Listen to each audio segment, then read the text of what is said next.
บายดีป้าลุงมาที่ทุกท่านยินดีต้อนรับทุกท่านโทรหาใครแล้วนี่นะ โทรหาแม่นี่ ฮัลโหล อยู่เพื่อนป่ะ ใช่หมักซีดีพอกะป้าลุงนะ แม่อยู่บ้านโทรหาว่าหายเลย ฮัลโหล บ้านโทรนะ ฮัลโหลฮัลโหลบาดบ่ อยู่เพื่อน บาดอยู่ซ้าย อยู่เพื่อนแล้ว อยู่เพื่อนบ่บาดบ่ได้ไปหน้าตู้บ่ ไปแล้วไปแล้ว เด้อ อยู่เพื่อนจ้ะ บาดอยู่เพื่อนบ่ โทรหาไม่อยู่ บาดอยู่ซ้าย อยู่เพื่อนนะ เออ โทรหาแรงไม่ไปชวนเพื่อนแม่สิ อย่าดิ่นนะลูกอย่าดิ่นเด้ออย่าดิ่นใกล้ประตูเด้อแม่เต็งเอาตุ๊บน้ำเต็งอยู่หักลมยันบ่มั่นใจโอ้ยมีหอดเสยหลายพวกแล้วแล้ว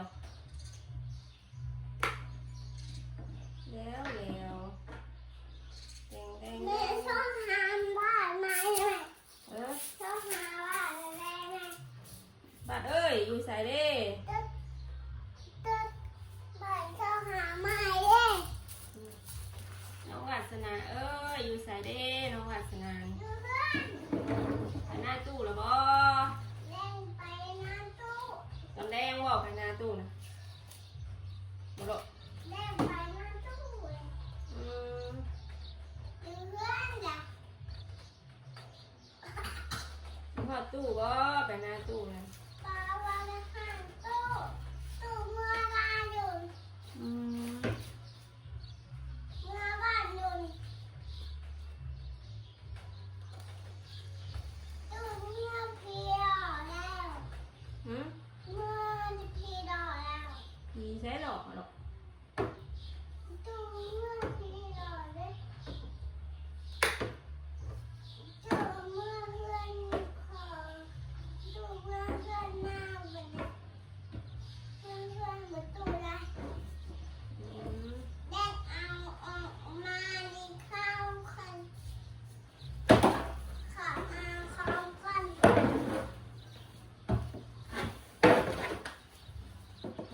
เรียบร้อย เด็กเอาของก่อน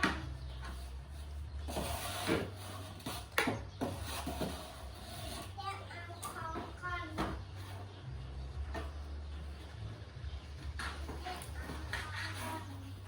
โดยลูก ไปที่ไปเยอะ ไปใส่ลูก ไปเรื่องของกัน หืม ไปเรื่องของกัน ไปใส่ลูก ไอ้ยูอ่ะโอ้นี่นะน้อง เก็บบ่หมกดีนั่นเอง แม่ดู ฮัลโหล เพื่อนบ้านบ้าง ฮัลโหลบาดอยู่เพื่อนบ่ ดูเพื่อนนะ อืมบาดไปหน้าตู้แล้วบ่ เงินดูดู ฮัลโหลฮัลโหล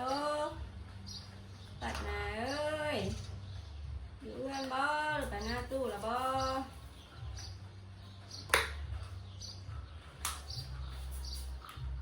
ดูเพื่อนดูดูดูเพื่อนนะบ้าดูเพื่อนนะบ้า อยู่เพื่อน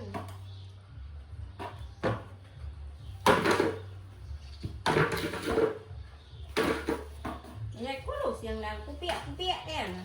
ดูแม่ว่าเลย เอ้ย ดูบ้านนะ ฮัลโหลบัดหนาเอ้ยหนาเอ้ยมาซอยแม่แน่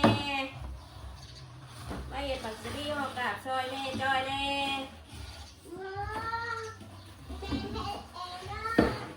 ว่าเขาเห็ดเยอะยายดู เฮ้อ มันเป็นเยอะอยู่ ใครยายเป็นสาวนะ บ้าเลย หืม บ้าเลย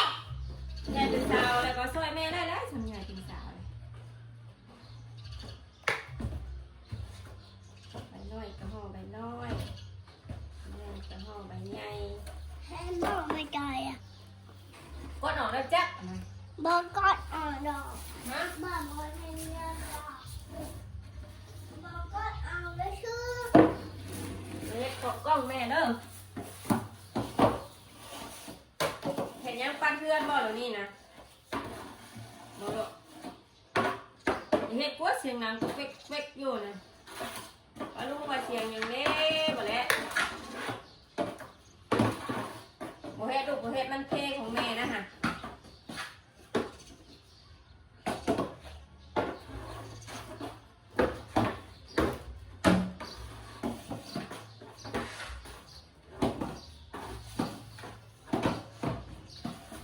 ลูกว่าอย่าเฮ็ดลูก กินไปกินเพื่อนเลย ได้ยินบ่เสียงเพิ่นห้องยังมีเด็กน้อยบ่น่ะไปปิดในทีวีเจ้านะจำบ่เมืองนะจะเปิดมันยังน่ะ ปล่อยมาเบิ่งดู เปิดให้ใครเมืองนะใครเมืองบ่ลูกฮะ คุณ โอ้ยคุมบ่ได้เบิ่งถามคุมอยู่คุมเมืองบ่หาถามบ่หา คุณบอกบ่ พี่มาช่วยแม่เนี่ยนี่มาช่วยแม่เนี่ยนี่เฮ็ดเป็นบ่นี่น้องนี่อย่าเฮ็ดอันกวนขยะนะเอาออกไปไหมลูกมันสิถือขนมแม่ค่ะเอาไปไหว้ลูกหลานเด้ออู้ยแทงเด้บอกทำความแทงบอกทำความแทงเด้เอาออกไปไหว้นอกเด้อเก่งแท้อันนี้เดี๋ยวเอาเฮ็ดขนมไปต้อนตู้เนาะเนาะต้อนบ่าวเอาไปต้อนบ่าวเนาะไปหัวแล้วเนาะบ้านเราไปขายให้เราเริ่มอันละ10,000แล้วเริ่มนี่ไปนั่งสิ เดี๋ยว นั่งพี่ยังยังมาอันยังมาสิเห็ดบ่ใบสีเห็ดบ่ใบสีเห็ดบ่ แม่อร่อยจุ๊บ หืม แม่อร่อยจุ๊บอร่อยจุ๊บ ฮัลโหลบัตรนาเอ้ยมาซอยเรียกมาจอยแน่ อยู่เพื่อนดูอยู่เพื่อนไปอยู่ไปชื่อไม่อยู่ ไปซื้อหยังนะ ไปชื่อไม่พูดนี่ อืม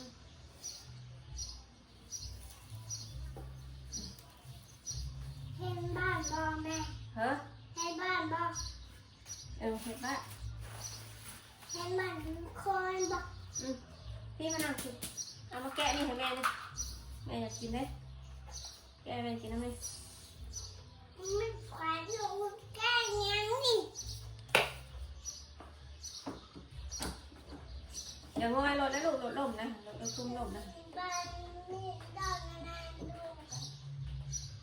รถแม่ล่มได้รถไปคุ้มได้ของแม่รถแม่ได้รถแม่พ่อบุญมาไปแล้วอื่นมาฮื้อเราก็มาแหละ ให้เราบอกมัน หืม ให้เราแม่บอกมัน พ่อตัวขี่ไปพ่อไอทิพย์ขี่ไป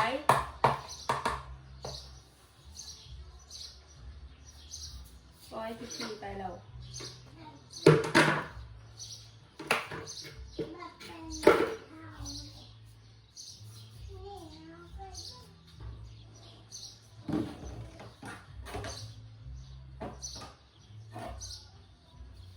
ครั้งแรกของปีนี้นะเก่าพระเจ้าเฮ็ดเรื่อยนะมันอยากเร็วในคนมัน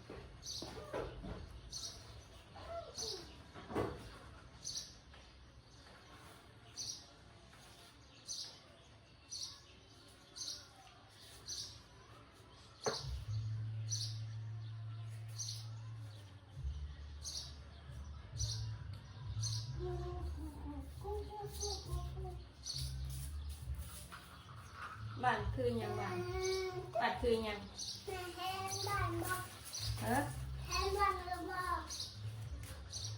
แม่แห้งบ้านบ่ เห็นบ้านบ่สิบ่เห็นบ้านบ่หืม แม่แห้งบ้านบ่ เออ แม่เห็ดมักซิดีห่อกาบแม่เห็ดของหวาน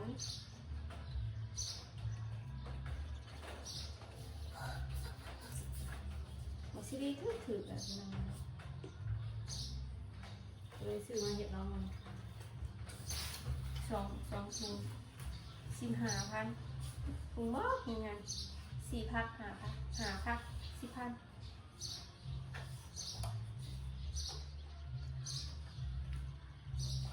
บักยังไงเอ้ยปิดทีวีนะลูกให้มึงนะ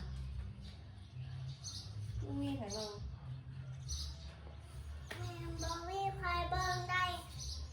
อยากกินน้ำเนี่ยกินน้ หน้าเจาะลูกนี่เหรอไหมใจดีเด้อ ำไม่จำมันนะ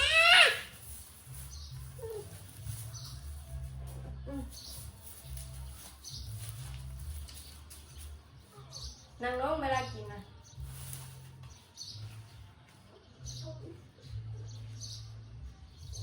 บางไปพื้นก็ได้บางพื้นก็ได้โอ้ย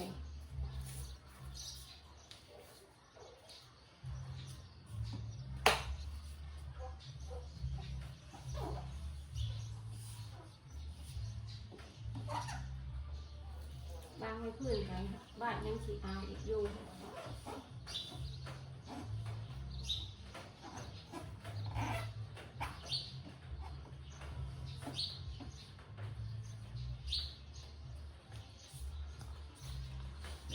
แล้ว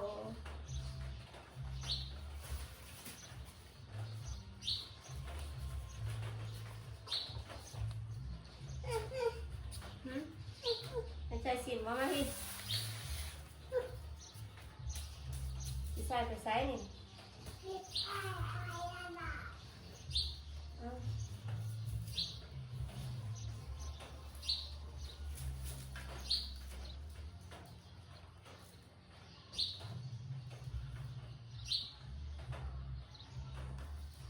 ยายบอกให้ไป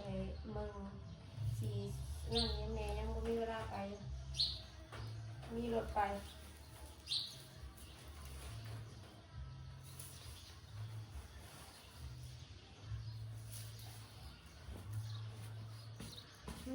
ผ่อนเมย์เมืองเนี่ยมันผ่อนเมย์เมืองมัน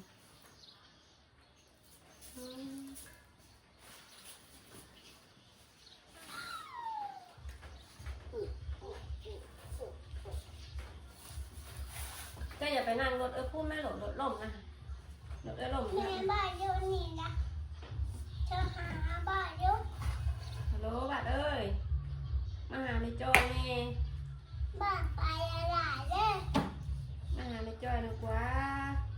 บ้านไปอะไรเด้อ ไปยังตลาดนะบัดไปกับไผ บ้านไปอะไรคุณใด หืม ไปหน้าคุณใด บัดสิไปกับไผเด้ตลาดนะบัดไปกับไผเด้บัดไปผู้เดียวบ่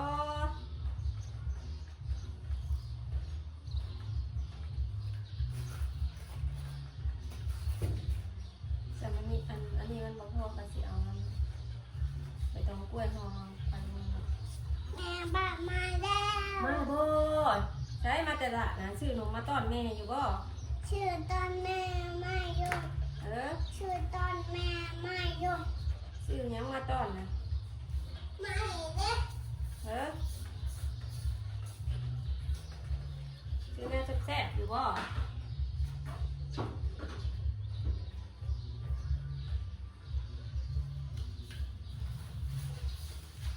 แม่อยู่เพื่อนบอก เพื่อน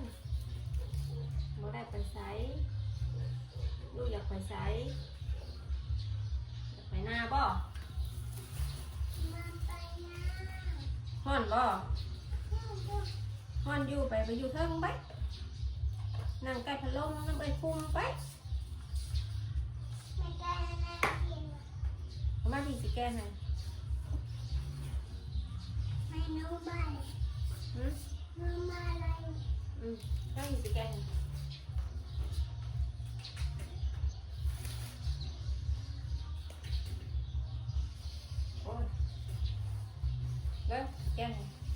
มาพี่มาพี่มาพี่แขนแมวบริญญาได้ยังเลยต่อไปทุกจ้าใช่เนาะ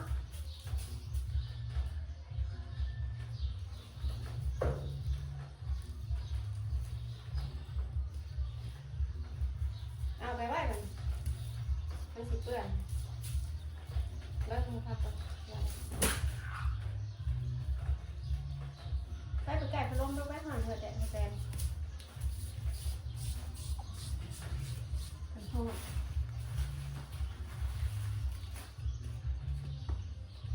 สำหรับเอากาบมันหอมมันสีหอมมันสีหอมแซ่บแซ่บกว่าที่เขาเอาไปตอกกล้วยมันก็แซ่บขึ้นกันนั่นแหละแต่ว่ามันสีหอมกว่ากันมันสีหอม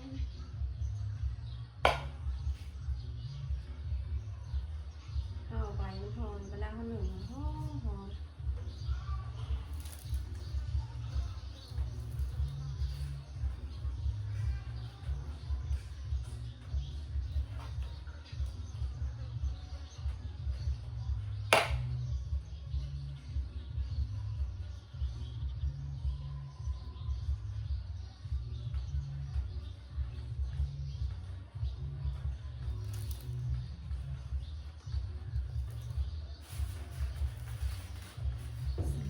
อยากให้อยากไปน้องอาทองแต่เศร้าพอจอยเขาพาไปขนมนี่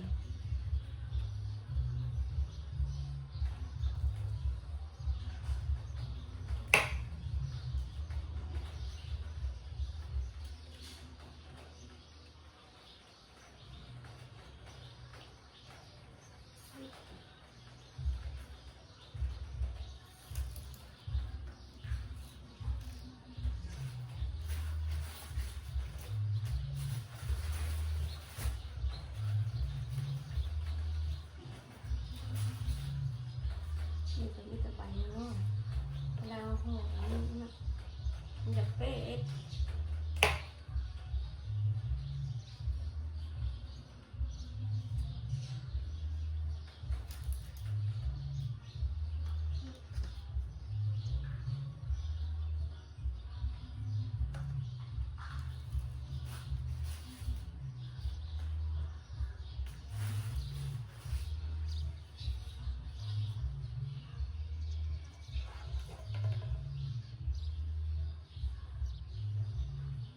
เอาไว้ละใบจานห่อมันจะขักๆอะไรกันมันจะเป็นวันเมฆเต้น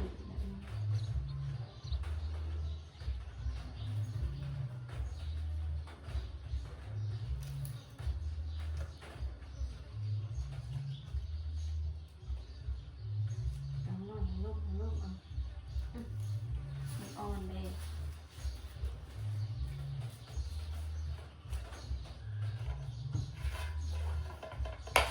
บางคนเพิ่นก็เอาไปขั่วก่อนเอาลงมาอีกเลยหรอกจะบ่ฮ้อนบ่ บ้าจ้ะ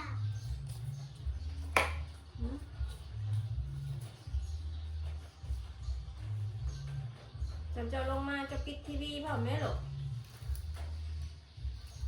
พอเปิดทีใบก็ยาอากาศมันร้อนนะ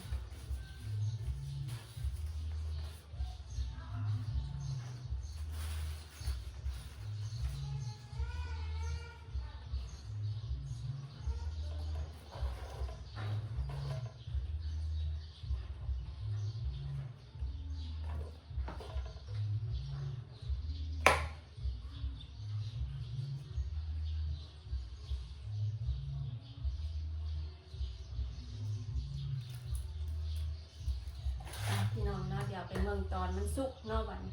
แล้วเราไปลองกันมาพี่น้องเนาะเรากลับมาหนึ่งไปที่เรียบร้อยแล้วนี่ตากระสิประมาณนี้พี่น้องเนาะเรากระสิป้ายเวียนให้มันเย็นนะมันจังสมัยสุกนะสุกแล้วที่เรียบร้อย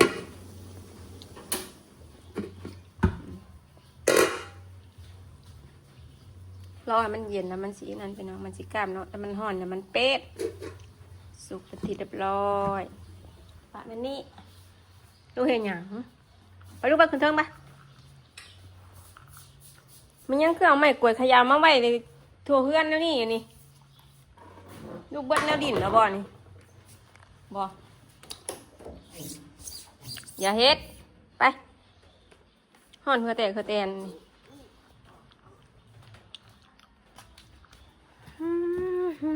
ฮ้อน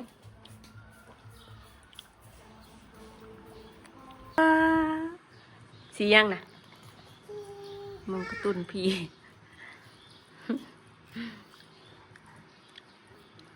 กินหมดกินเลย มันแก่หนาว วะงูวะน่ะของถิ่นว่า บ่แม่นงูนี่ กินได้น้ำนะใบอยากกินน้ำนะกินแล้วบ่อากาศร้อนกินแต่น้ำแซ่บอร่อยพี่น้องชิมมองแล้วหนึ่งมากินนี่เนาะไปจอยกับสิขอจบคลิปเพียงสำนีก่อนเด้อขอบคุณกับคุณละลายปลาลุงที่เขามารับชมเด้อเนาะคลิปนี้ก็ไปแล้วสบายดีก็ลูกไปเลยไปดีมายังถือเสือนะน้ำ